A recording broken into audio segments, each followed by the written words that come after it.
acknowledge the traditional custodians of this land and their elders past and present who may be with us this night. I'm going to hand over to Hilary Regan, who's the CEO of the Australian Theological Forum.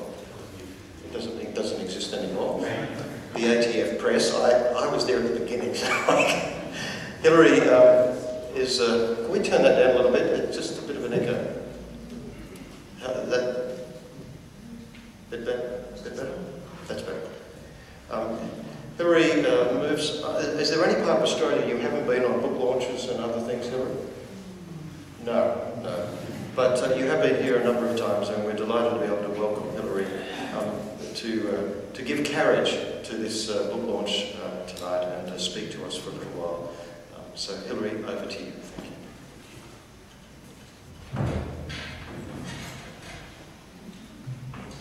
Thanks, Stephen. And I'd like to reiterate what he said in terms of thanking you all for coming. ATF Press has great pleasure in putting this event together in association with the ACCC. Over the last 3 weeks, we've had, I've been in Sydney 3 times, Melbourne twice, the USA, Brisbane, Toowoomba, and the next 2 weeks on the move again, so it might be a bit fuzzy. ATF Press has 4 imprints: ATF Theology, ATF Press, ATF Asia, and soon ATF France, which will be in French, with a number of people who worked for La Cerf, the French Dominican publishing house. We do about 30 books a year, have 5 journals, and we've been publishing 23 years. This book tonight is being published under the imprint of ATF Press and not ATF Theology for a number of sensitivities. Bill Morris, unfortunately, has been ill and only today came out of hospital and sends his greetings and apologies. To put a little twist on it, the book is called Benedict Me, the Cardinals 3. At one stage I thought we could have called this evening Benedict Me, the Cardinals 3 and 3 Bishops. However, it's 2 bishops because Bill can't be here. And this is one of 6 launches that are occurring around the country at the moment. And because of Bill's illness, we decided we should still go ahead with it. We had one launch, well, the launch in Toowoomba was to be the first, and that's now rescheduled for Bastille Day. And we went ahead with the one in Brisbane, and he then went into hospital the next day, unfortunately, and has had pneumonia and has only just come out. But we're hoping he will be okay for the launch next week in Melbourne, and then we will have a launch in Toowoomba.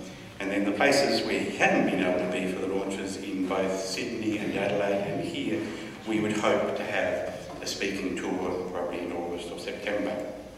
So back to Stephen, who, as he said, was part of the ATF in the beginning. It did stand for various things in the various 23 years. Now it is just ATF Limited and ATF Press for the publishing. So thank you. Thanks, Hilary. It's my very great pleasure to introduce Bishop Pat Power, who will be launching this book tonight. Bishop Pat hardly needs any introduction, but I'm going to give him one anyway. And I thought on this occasion, every now and again it's good to rehearse something a little bit more lengthy. Bishop Pat is a local lad, many of you will know, through and through. Born in Cooma, grew up in Queanbeyan, educated at St Christopher's School and St Edmund's College in Canberra, completed his schooling at Chevalier College at Bowral, and after leaving school, he trained for the priesthood at St Columbus College, Springwood, and St Patrick's College, Manly. Bishop Pat was ordained to the priesthood in Queanbeyan in 1965, served in the parish of Braidwood, then completed doctoral studies in canon law in Rome, and on the completion of his studies in 1975, he returned to Canberra, serving in various roles until in 1986 he was ordained bishop by Archbishop Francis Carroll in St Christopher's Cathedral in Canberra, becoming the 5th auxiliary bishop of Canberra. Since that time, he served on bishops' committees for laity, ecumenism, canon law, family and life, social welfare and media. He's been secretary of the Committee for Justice, Development, Ecology and Peace, and a member of the Australian Social Justice Council. Much of his ministry has been in the field of ecumenical and interfaith relations. He was the first Catholic co-chairman of OSTAR, the National Anglican Roman Catholic Dialogue. He served a number of terms as chair of the ACT Churches Council. At the 1998 Oceania Synod of Bishops in Rome, Bishop Pat spoke on marginalised people in society and in the church. And much of his efforts have been directed in this area through Catholic welfare and through local community organisations in Canberra. He's been a strong advocate for the East Timorese and the Palestinian people, for Aboriginal people, for racial respect for the unemployed, and in opposition to abortion and assisted suicide. In 2000, he chaired a major inquiry into poverty in the Australian Capital Territory. He supported the move to have South Sydney Rabbitohs restored to the National Rugby League competition. That's his great claim to fame, I think. It's amazing what you find out on Wikipedia, isn't it? Is that true, Pat? It's true. You never know. Bishop Pat has said that the Church has retreated from the promising outcomes of the Second Vatican Council. In a 2010 article, he said that the issues such as priestly celibacy, church teaching on sexuality, and the role of women in the church must be discussed with Catholic lay people. He often expressed support for the ordination of married men. He retired as Auxiliary Bishop of Canberra and Goulburn in 2012. You all know he's a bishop who is never far from where the itch is in society, and he's never far from controversy, but following in the footsteps of Christ. Most recently, Bishop Pat spoke at the Palm Sunday Asylum Seeker rally in Canberra, which some of you may have been at. And we are delighted, Pat, to welcome you to launch this book tonight.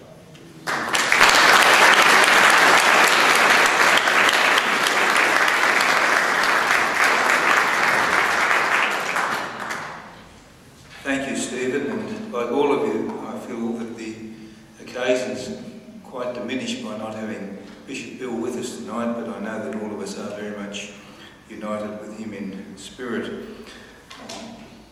He rang me yesterday, still sounding terrible actually, but he said, "Give my love to everyone that comes tomorrow night." When I realised he wasn't coming, there was a nice photo of us both taken a couple of years ago, and I went over to Big W and got some printers, so they're on the table down there with the book, so feel free to take one of those. On an occasion like this, you don't sort of give apologies. I had bought 6 books from Hillary before we began because there were people that couldn't come and asked me to get a copy for them. But one apology I do want to give is from Paul Collins. Paul himself just out of hospital and can't be here tonight. Marilyn's here there. And Paul, of course, was a great support to Bill during all of the troubles, and certainly a great advocate for him. I did a book launch about 12 months ago at Parliament House, and it was the biography of the Croatian Cardinal Stepinac, who died in 1960. And that's really a story of someone that was hounded and persecuted by those outside the fold of the church. The book we're launching tonight is Bishop Bill Morris's book, which really is the account of the way in which he was vilified and subject to harsh judgment, but within the fold of the church. And so often the comment I've heard in recent months has been people saying, this would never have happened under Pope Francis. And I want to just read you something from the Apostolic Exhortation of Pope Francis to really bear out that particular comment. Let us go forth, the Pope says, to offer everyone the life of Jesus Christ. Here I repeat for the entire Church what I have often said to the priests and laity of Buenos Aires. I prefer a church which is bruised, hurting and dirty because it has been out on the streets, rather than a church which is unhealthy from being confined and from clinging to its own security.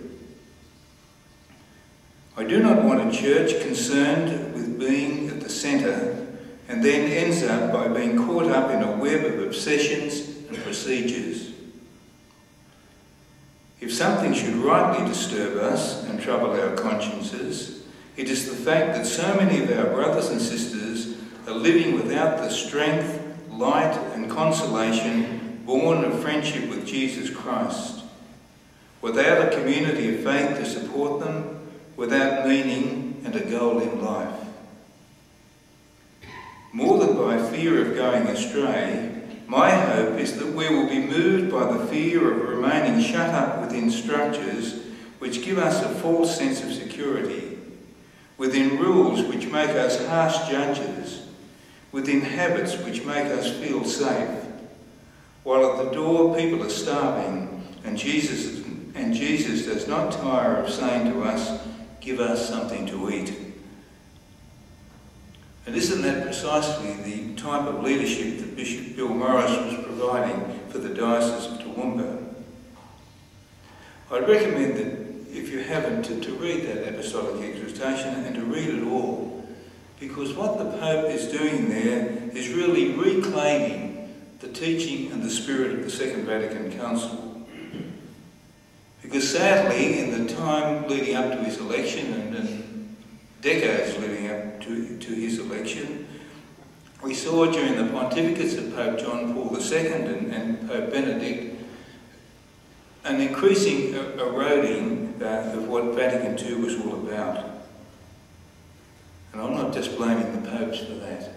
I think there are many people that never had accepted Vatican II that were very much behind all of that. People pushing a conservative and a reactionary barrow. And some of the things that they were objecting to liturgical reform, collegiality at all levels, the vocation of the laity, primacy of conscience, ecumenical and interfaith relations, engagement with the secular society, dialogue and co-responsibility, the role of women within the life of the Church. And if we go back to what inspired Pope John the 23rd to call the Second Vatican Council, he talked about opening the windows to let the breath of fresh air, the breath of the Spirit to blow into the life of the Church. Bill Morris was ordained to the priesthood in 1969, so really he spent all of his seminary time from the time of the opening of the Second Vatican Council, and he was very much a product of Vatican II. He had the good fortune too to be secretary to Archbishop Francis Rush, the Archbishop of Brisbane, who'd been one of the great fathers at the Second Vatican Council during the time that he'd been Bishop of Rockhampton. And like Bill himself, Frank Rush was an eminently pastoral bishop. It was in 1993 that Bill became Bishop of Toowoomba, and he was a really great pastor there. I had the privilege of giving the retreat to the Toowoomba priests in 2003, and to a man they said he's the best bishop that they'd had in memory. But sadly there was a hard-line group in the diocese that really objected to what he was doing in those terms of promoting Vatican II. Be aware that politically and theologically that was very much Pauline Hanson territory there. I've got to say that over the years when I've made a few controversial statements, I think it's fair enough for people to criticise those if they're in disagreement with me, but I've got to say that the most obscene criticisms I got were from Queensland. I don't know why that is, but I think it was that same sort of group that were very much after Bill. Bill doesn't make any mention of it in his book, but I think too that a lot of those critics in his diocese, I think, were fueled by stuff that they were getting from south of the border here in Victoria, from B.A. Santa Maria and his group. There's a character down there, I think he might still be around there, running AD 2000, called Michael Gilchrist. And he wrote a book at one stage called Lost. And his thesis there was that more or less the church in Queensland was lost, and as soon as the Pope got rid of those bishops, the sooner that we'd have a purified church. One of the things too, of course, that contributed to Bill's downfall was the third rite of reconciliation. Now, for those of you who are Catholics, and certainly for those who aren't, maybe just a little bit of explanation that as part of the liturgical reforms of the Second Vatican Council, the sacrament of penance was looked at. And they proposed three different forms of celebrating that sacrament. The first was the traditional one of personal confession and absolution. The second one was communal preparation, but still individual confession and absolution. That's what we know as the second rite. But the third rite was communal preparation and general confession of our sins and general absolution. And that, of course, had quite an important impact in a diocese like Toowoomba that was so widespread and where people had limited opportunities at times to receive the sacrament on an individual basis. But the time was when there started to be a crackdown on that, and it wasn't just in Toowoomba diocese. It wasn't very widely practiced in this diocese, I must say at all, but in many parts of Australia it was. And as I say, certainly from 1994 onwards, that's when bills first started to get some concerns expressed about it from the people in Rome.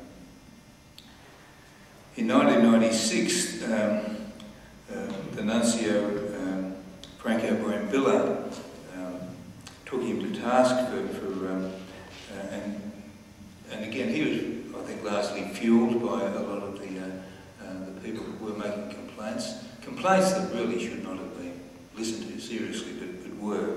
And one of the things too they were concerned about was lay leadership in parishes and so on. 1998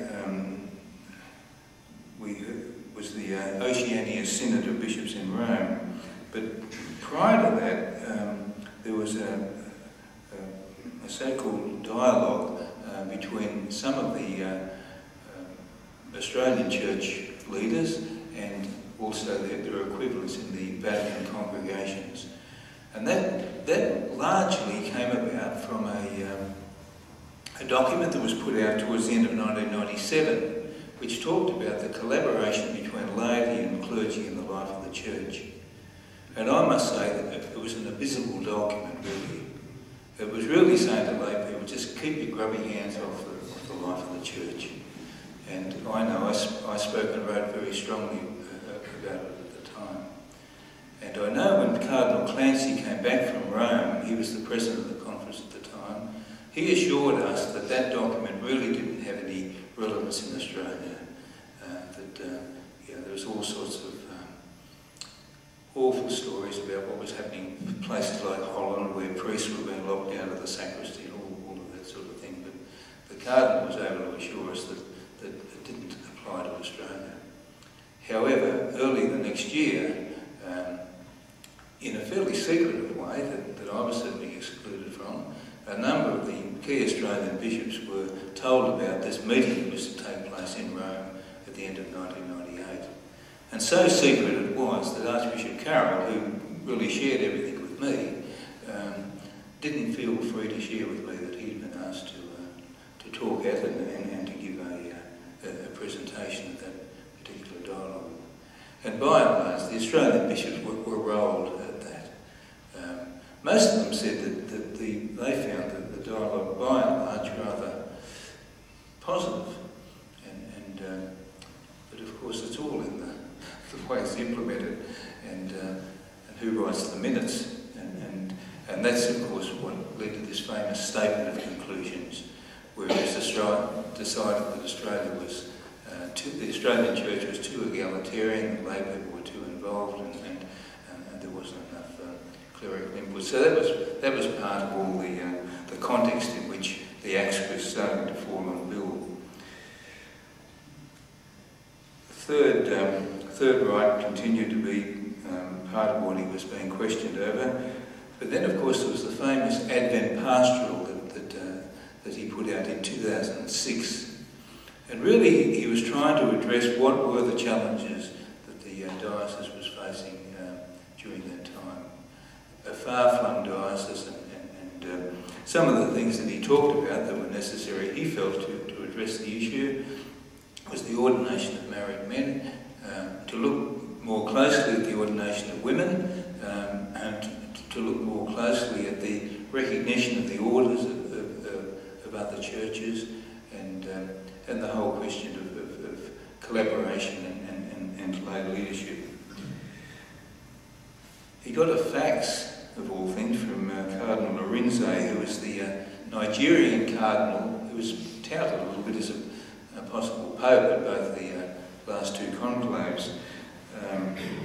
And he's the head of the congregation for worship, and that was the one that looked after the sacraments, so that's how the Third Rite came under all of that. And he got this just before Christmas, the 21st of December, summoning him to a meeting in February, and he was given two possible dates for that. Well, now, he had a whole lot on his plate at that time, and there were some fairly personal issues too, in terms of people who were unwell, things were happening in the diocese, and in fact he was due to go to Rome anyhow in May, the following May, was to be a meeting of the English-speaking church representatives with regard to the whole question of sexual abuse. And Bill was deeply involved in all of that. In fact, at the time of his dismissal, he was actually the co-chair of the church's response to that. So that didn't go down well at all. They just saw that as being insolent. And one of the things that Bill would say too, in the course of all, and I'm not going to go into all the steps of what's involved, it's all in the book, by the way, but one of the things that mistakes Bill would say that he made was to treat Cardinal Arinze particularly as a brother bishop, and to be treated as an equal. That didn't go well down. That didn't go down well at all. The next stage in it all was the appointment of an apostolic visitor in 2007, Archbishop Chaput, who was the Archbishop of Denver, and again the same issues came up. The Third Rite of Reconciliation, the question of those other issues that I spoke about. Another thing too, they talked about that he wasn't promoting vocations to the priesthood, and it was so long since they'd had a priest ordained and so on. And many of the things that appeared in that final report, which Bill Morris never saw, but some of which was relayed to him later, were those things that were just quite untrue.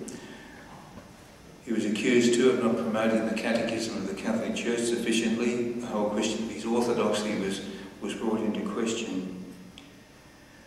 By that year we had a lovely nuncio here, an American called Ambrose de Paoli, and Bill found his treatment very fatherly and caring, and at the time when he was giving another step of the bad news to him, he put his arms around Bill and said, "Look, this is the worst day of my life." I noticed Peter Downey in the congregation, in the audience here tonight. Peter sort of ministered to Ambrose himself when he was in hospital in his last days. But one of the things that Ambrose very sadly said to Bill was, "Bill, they're out to get you, and they will get you." And Bill said a number of times that when he was trying to work his way through it all, that phrase continued to ring in his ears. Early in 2008, there was a meeting with the big three, Cardinal Lavata, who was the Cardinal Prefect for the Congregation of the Doctrine of the Faith, Cardinal Arinze, that I've spoken about, the Congregation for Worship, and Cardinal Ray from the Congregation of Bishops. And they, again, had a string of complaints about him, but Bill would say constantly that there was no dialogue, it was just monologue. And finally, when there was there was a meeting with the Pope, really it was the same story as well. That the Pope was obviously just giving out what he'd been fed by those three cardinals, and really all they wanted to hear was that I am prepared to resign, and Bill wasn't prepared to capitulate, because he said conscientiously he couldn't, because he didn't believe that he was guilty of what he was being accused of. It's interesting, in some of those Vatican League things that came out later, which were all part, I think, of what led to Pope Benedict making the decision to resign. There was some question in there too of some of the background to all of that, all of which is in the book. Oh, one of the things too is not told personally by the Pope, but quoted from those who were supposedly speaking on behalf of the Pope, that he was too practical, and that it was the will of God that he should resign.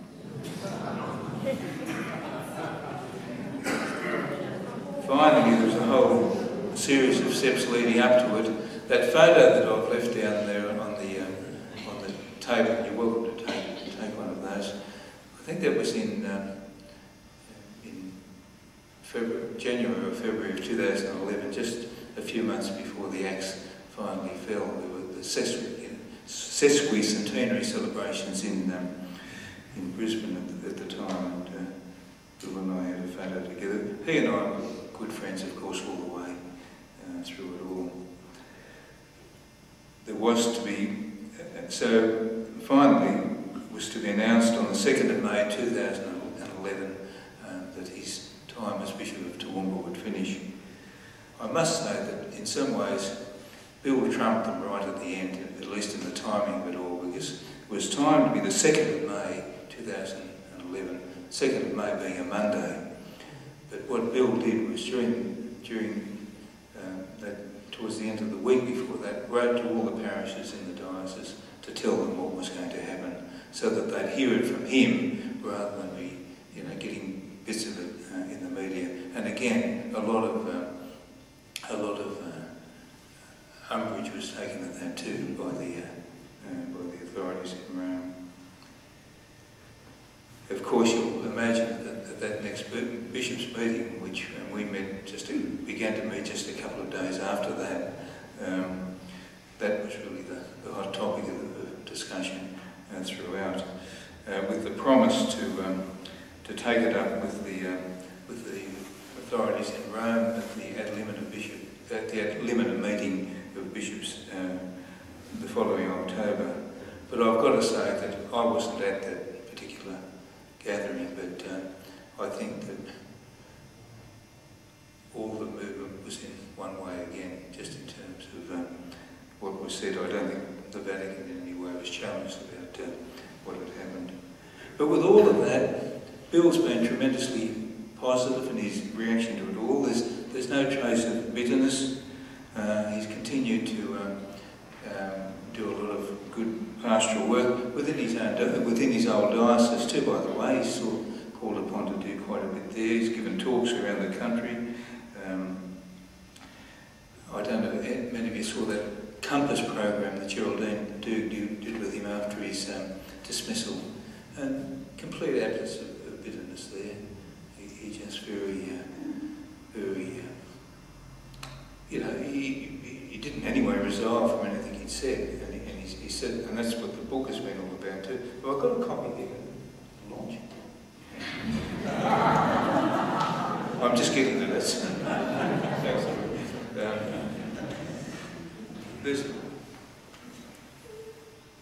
And then one of the things, of course, he was accused of not having, the support of his people. Well, there was a wonderful Mass that took place in 28th of August 2011, and it was just a beautiful celebration of his ministry in the Diocese of Toowoomba. I'll just finish now with a letter that I wrote to the Toowoomba Diocesan Leadership Group, who were trying to take up Bill's cause. This is after his dismissal, of course. So I've written this letter on the 10th of August in reply to a letter that they'd written to all the Australian bishops a week earlier.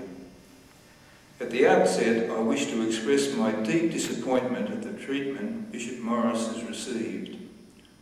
Like you, I see him and the whole diocese as being victims of a great miscarriage of justice.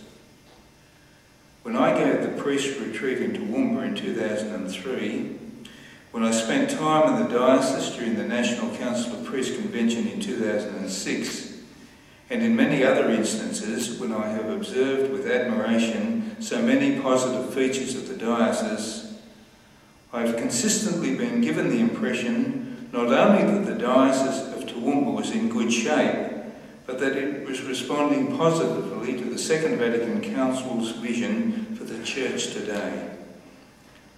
I saw Bishop Morris's inspiring leadership as being an integral part of such a healthy local church. I noted too the strong bonds of communion existing between bishop, clergy and faithful. My observation showed a far-flung diocese doing everything possible to see that individual and community needs were being met in Christ-like fashion, with healthy ecumenical and community relations, and with a real care for issues of justice, peace and development.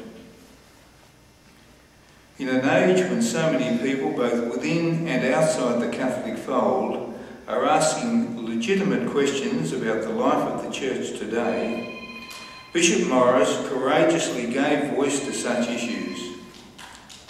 Among Bishop Bill's strengths are that he is a good listener, that he has never lost touch with the joys and the hopes, the griefs and the anxieties of his people, and that he courageously attempts to have the Church respond as Jesus himself would have done. As a close friend of Bishop Bill and sharing his vision for the Church today, I have been aware for a number of years of his problems with the Holy See.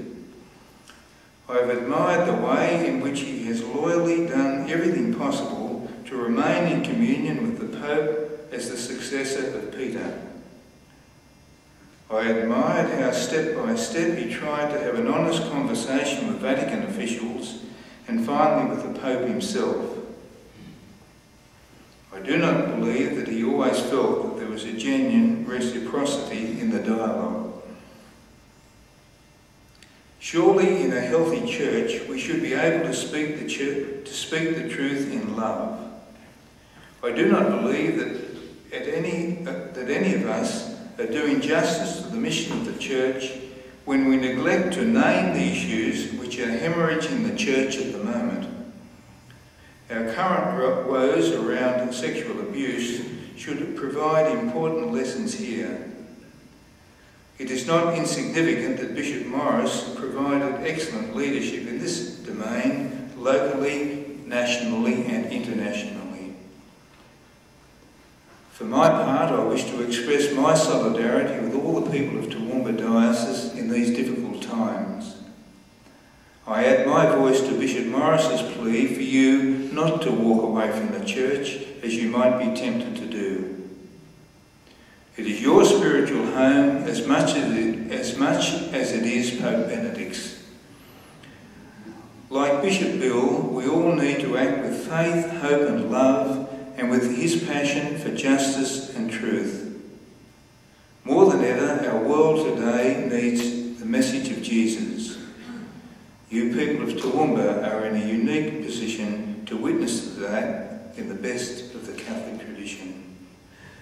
So it's a great privilege for me tonight to launch Bishop Bill's apologia Benedict, me and the Cardinals 3.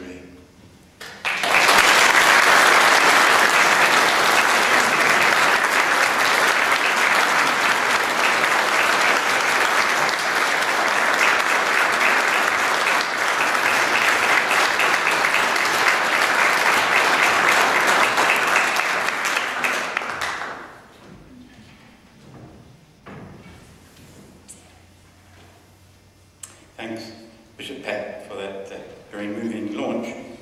And in fact, when we were talking about having launches around the country, and the only capital cities that aren't having them are Hobart and Perth and Darwin, Bill was very keen to have Pat do the launch here in Canberra because of his great bond and friendship and support over the years. Book launches are a time of celebration and closure. That the event has arrived, the book is here. I'd like to thank the ACCC for working with us and having this launch here tonight. I'd like to thank Stephen for being the MC, and I'd like to thank Pat for doing the launch. Some of the other launches we've had around the country, last night in Adelaide and on Monday in Sydney, Frank Brennan, who had been following, as he said, the saga of Bill's journey, and that is up on Eureka Street. In Brisbane, we had the Honourable Bill Carter, who had been the retired judge who had done an evaluation of the process, and he was very forthright in saying that natural justice hadn't been fulfilled, and his speech is also up there on the Eureka side. We've been working with Bill over the last 3 years on this book. In May 2011, after he took his early retirement, we contacted him about 3 weeks later to say would he consider publishing his story. In July of that year, I got a response from a number of people who were sussing us out on his behalf to see whether we were a worthy publisher. He said then, when he did contact me, he wanted time to think and time to rest and time to reflect. So in 2013, we had a series of monthly meetings in Brisbane, usually at the airport and the Qantas Club for a few hours, where we were nutting out how it would proceed. And then towards the end of last year, we were having full-day meetings together. We were trying to work out how to bring this book together. And as Pat said, there was no business with Bill. For Bill, he wanted to tell his story, and he wanted to tell his story principally to the people of what he referred to as his diocesan family in Toowoomba. Because for many of them, they did not know the full details of many of the things that had occurred in that process. They didn't know, many of them, that Archbishop Chaput had been in the diocese on visitation. They didn't know of many of the meetings that he was involved in with Rome. And so for Bill, he principally wanted to tell his story. We as publishers decided we wanted to publish the book because we thought he had a right to tell his story. And so that's what we did.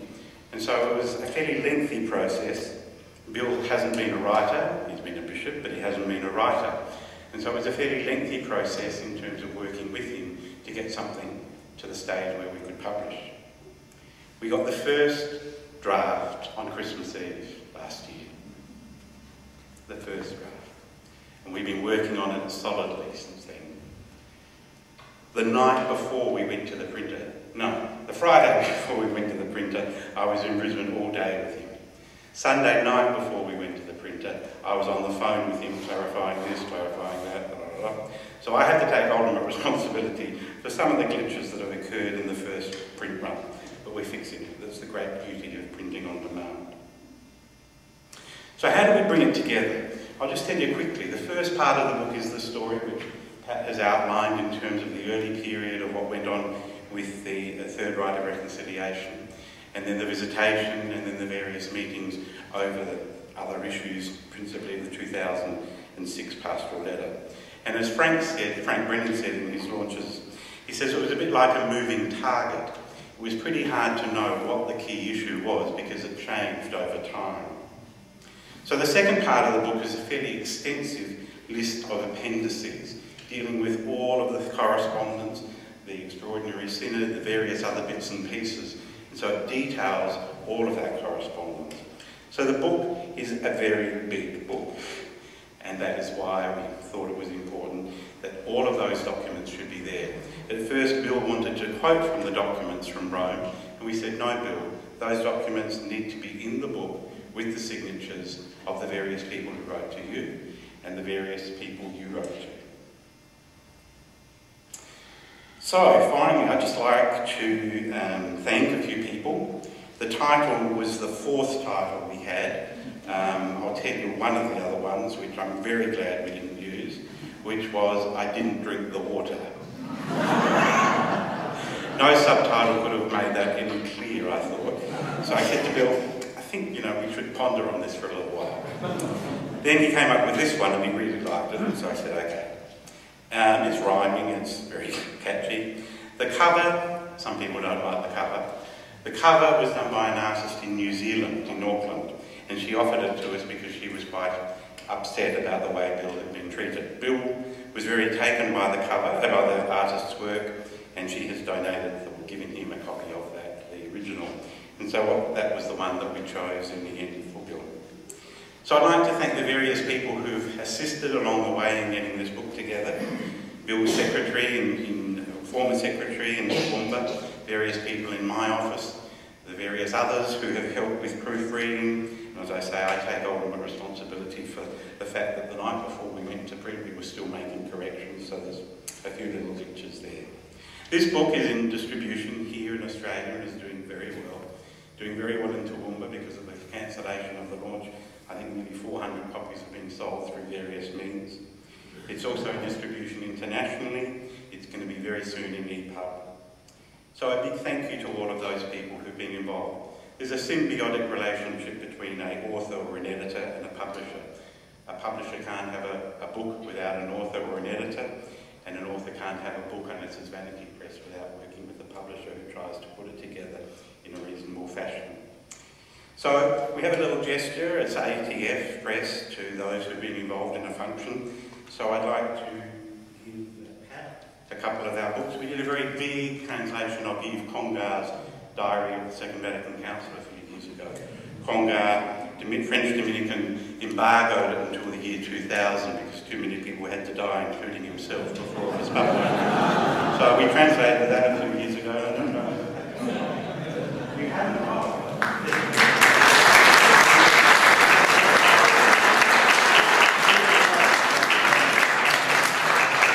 And because Congar was one of the great ecumunists of the Vatican Council, and a lot of his work was in ecumenism, and he does refer to the Anglican Church, I thought Stephen would like a copy as well.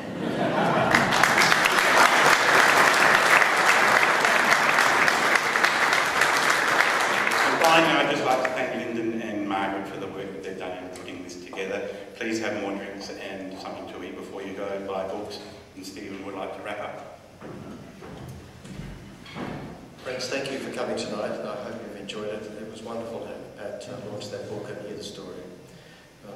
And we do offer our prayers for Bill as he recovers tonight. The Australian Centre for Christianity and Culture is it's about 15 years old now. It's made up of an ecumenical board of representatives from the churches from the ACT. And it sits within the cradle of Charles Sturt University, which is an unusual, somewhat unique arrangement, but also a very creative one. And it's rethinking its place in national life.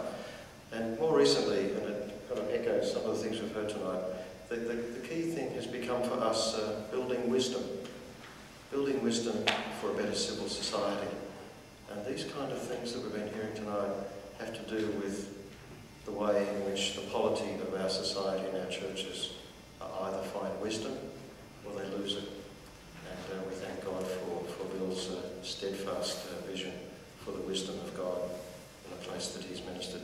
And even though we finished the full part of the evening, there's still some more books to buy, and there's still some more wine to drink, and you won't be kicked out because this is your place. And if you haven't been here before, come during the day, go around the Pilgrim Walk, see the Biblical Garden, and enjoy this space as many other people do. To conclude, I'd like to ask Bishop Pat to come and offer a blessing for us.